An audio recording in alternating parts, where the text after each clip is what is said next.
Jeová é o Senhor das nações. Esta é uma das mais relevantes verdades que essa lista de nomes e de lugares contém. Deus deu sua herança às nações, Deuteronômio 32, versículo 8, havendo fixado os tempos previamente estabelecidos e os limites da sua habitação, Atos 17, versículo 26. Apesar de déspotas como Nimrod, Jeová é o Deus acima da geografia e da história. É Ele quem está no controle. Aquilo que Deus promete, Ele cumpre. A profecia de Noé sobre os seus filhos se cumpriu. Outra verdade muito importante trazida por esse texto glorioso também é que, apesar das diferenças externas, todas as nações pertencem à mesma família humana.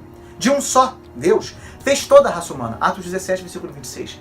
E não há etnia ou povo que possa afirmar ser superior a qualquer outra parte da raça humana. Apesar de, em sua providência, Deus haver permitido que certas nações progredissem mais do que outras em termos econômicos e políticos, essas realizações não provam que tais nações sejam melhores do que outras. Como se ensina em Provérbios 22, 2, o rico e o pobre se encontram, a todos o Senhor os fez. O judaísmo terminou sendo uma religião exclusivista, que gerava intensa hostilidade para com as outras nações, que passaram a ser vistas como os pagãos ou gentios.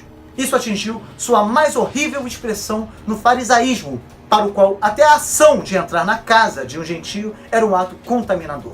O trecho de Gálatas 2,12 ilustra graficamente o ponto.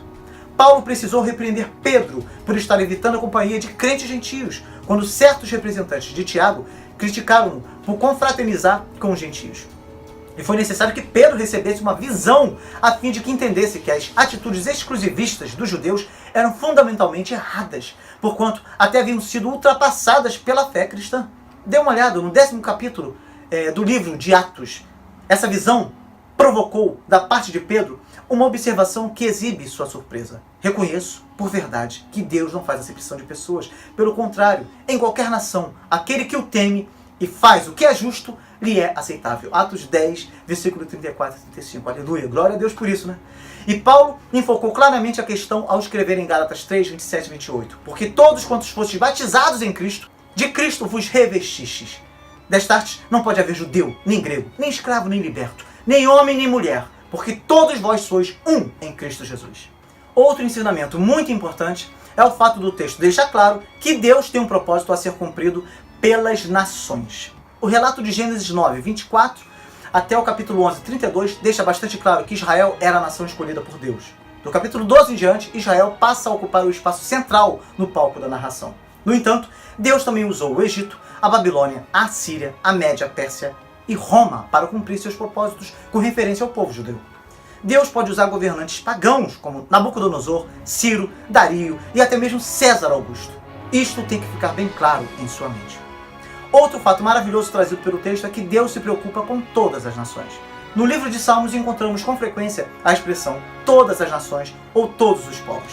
Os Salmos 66, de 1 a 8 e 67 expressam essa visão universal de que todas as nações da terra devem conhecer a Deus e lhe servir. A comissão da igreja para ir a todo mundo não é uma ideia acrescentada no Novo Testamento, não. De jeito nenhum. É muito importante deixar isso claro, tá bom? Pois esta ideia se encontra entretecida na história do Antigo Testamento. Por fim, aquilo que está escrito nos capítulos 9 e 10 de Gênesis deve ter servido de incentivo para o povo de Israel quando conquistaram Canaã. Os israelitas sabiam que era o povo escolhido de Deus e que os cananeus seriam seus servos. Sabiam também que seu Deus era o Senhor das nações e que delas poderia dispor como lhe aprouvesse. A conquista de Canaã foi uma vitória de fé nas promessas de Deus, o que explica porque o Senhor admoestou Josué a meditar em sua palavra. Josué 1,8 diz assim: não se aparte da tua boca o livro desta lei. Antes, medita nele dia e noite, para que tenhas cuidado de fazer conforme tudo quanto nele está escrito.